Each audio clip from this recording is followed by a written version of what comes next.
So, hello everybody, good afternoon. Thank you for your kind introducing words. So, thanks to the organizers for inviting me. So, it's a great pleasure for me to talk about my favorite topic, I have to say. So, the autoimmune diagnostics and neuronal disorders.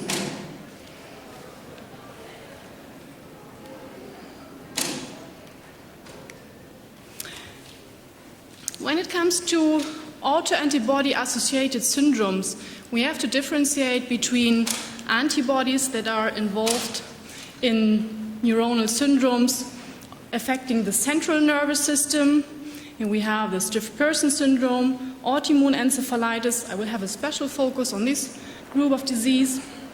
Then we have cerebellar syndromes, as well as demyelinating diseases. Also here, I will spend some extra words too. Furthermore, we have disorders affecting the peripheral nervous system, so autoimmune neuropathies, and last but not least, myasthenia syndromes, which belongs to neuromuscular disorders group. But in this presentation, I would only like to focus on diseases of the central nervous system.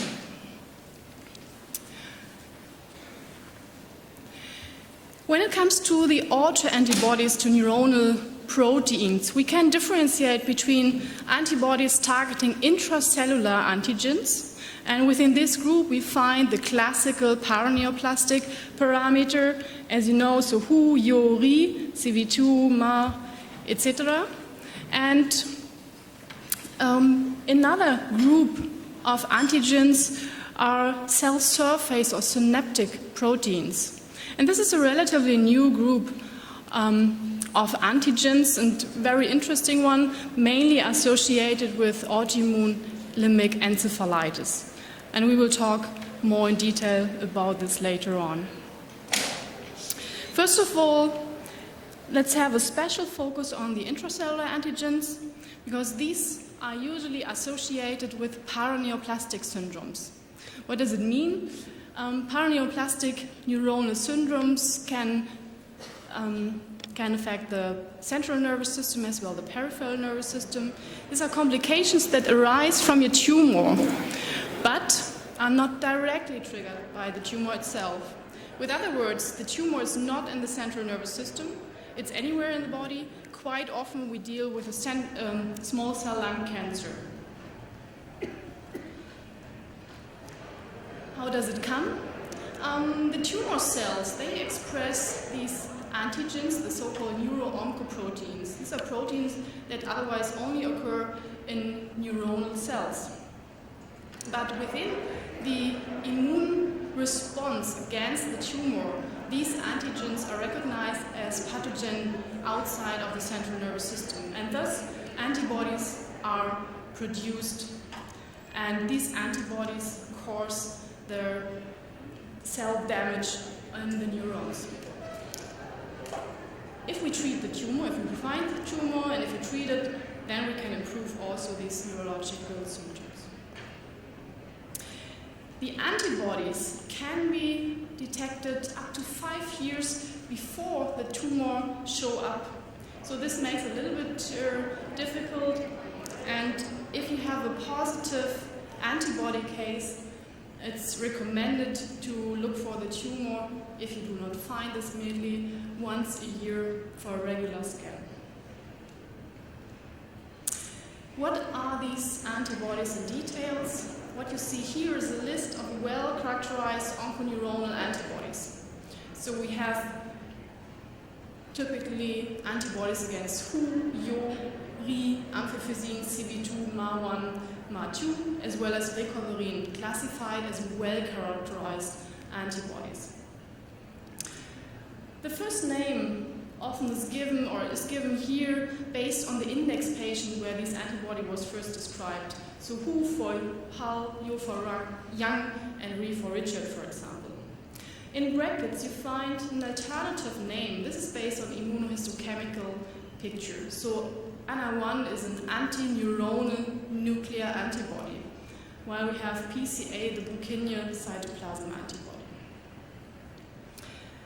And as I mentioned before, quite often we have it associated with a small cell lung cancer, as you see here, SCLC. Furthermore, we can find mama carcinoma, testis tumor, or various others. Furthermore, we have a list of the so-called partially characterized onconeuronal antibodies. Within these group, we find antibodies against TR, SIK4, SOX1, PCA2, and ANA3.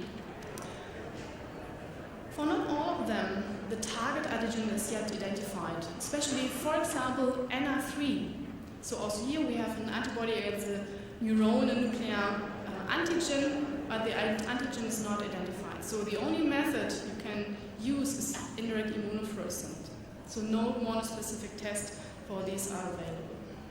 And also here within this group, the small cell lung cancer is one of the dominant tumor found. So whenever you find an antibody positive, so the probability of a tumor behind is more than 95%. The main part of the patients, approximately 90%, have initially one isolated neurological syndrome, while 10% have more than one, so which makes it more difficult even to diagnose. So most common are cerebellar degeneration with 25%, sensoric neuronopathies, also with 25%, followed by encephalitis and encephalomyelitis. And as you could see, so antibodies against who are quite common and occur in each of these syndromes, but they are not the only one. So a multiplex testing might be necessary to identify the right antibody in this case. Coming to the laboratory diagnostics of these antibodies against the so-called intracellular antigens. Based on consensus criteria, it's recommended to perform two methods. So the two methods which are available are, of course, indirect immunofluorescence based on primate cerebellum tissue sections mainly. Here we get very characteristic fluorescence pattern for each of these antibodies. The second method would be a line blot or a Western blot technique. So in this case, what you see here is a line blot with all so far available purified antigens. So including the classical, which were described first, followed by further antigens, and even the latest one. TR was described, or the target antigen of TR was described just 2 years ago. So this is relatively new. A very common question is, which type of sample should be used, serum or CSF? And the answer from my side especially is always the same. For the classical paraneoplastic antibodies, the serum is sufficient. This makes sense if you think about where the antibodies are produced. I mean, the tumor, for example, the small cell lung cancer, is not in the central nervous system. Thus, you do not have an intrathecal synthesis. So it's in the serum sample in this case. For gut, you find, meanwhile, several publications saying, okay, this can occur in serum and in CSF, and one should test for both types of samples. Coming to the next topic, which is also very interesting and might have a higher prevalence here in Asia, and neuromyelitis optica. So this is an inflammatory disease that leads to the destruction of the protective myelin sheath around at least one optic nerve, and at the same time or several months later also the spinal cord. Eugène de Vic was not the one who first described this, but he was the one who systemized and categorized this disease as neuro-optic myelitic disorder. The patients will suffer from impaired vision, including blindness, impaired mobility, and earlier or later loss of bladder and bowel control if the disease is not treated properly. Very characteristic and typically, as you see here on the MRI, is the inflammation over 3 or more segments of the spinal cord. It was thought that NMO is a subform of multiple sclerosis, but it turned out it's a disease on its own. And very important is these NMO respond to a therapeutic plasmapheresis as well as immunosuppressive drugs. 2004, researchers from the Mayo Clinic around Wanda Lennon, they described an antibody on immunohistochemistry and they named this NMO-IgG. Just 1 year later, they described the target antigens behind this pattern as aquaporin 4, so a very dominant water channel.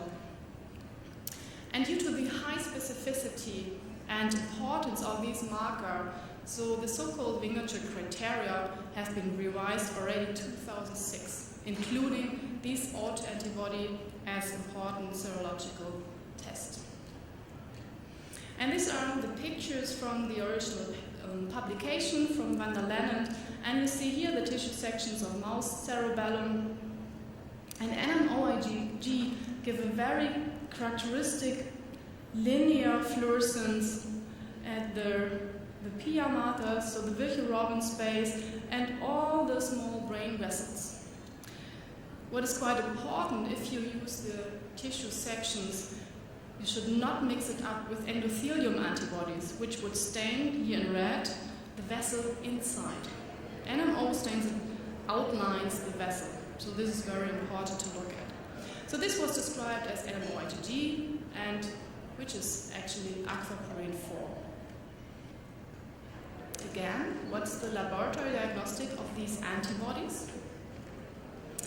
With the knowledge of the target antigen, it was possible to develop a monospecific test. But we deal here with a membrane-based protein. So it's a little bit more complex and you cannot just extract it as easy as intracellular antigens. So what became a quite popular diagnostic tool are the so-called cell-based assay. So based on the antigen, we know about this, the DNA will be synthesized and this DNA will be inserted into a plasmid. And this plasmid with the DNA, in this case the aquaporin coding DNA, will be transfected into cells. And these cells express this antigen and incorporate this into the cell wall, and you can use these transfected cells as immunofluorescent substrate. And this is how it looks like when you have a positive reaction on these aquaporin transfected cells. In a control transfection without aquaporin, you would not see reactivity. In parallel, again here, slide of the cerebellum staining. Also possible to use are sections of the optic nerve. The sensitivity, interestingly, is higher for this monospecific test than for the immunohistochemistry of the tissue section. Based on this study here, it's 78% for the recombinant cell IFT, which means the transfected cell, and 73% of the immunohistochemistry, the cerebellum. The specificity is the same for both. It's very high, it's nearly 100%.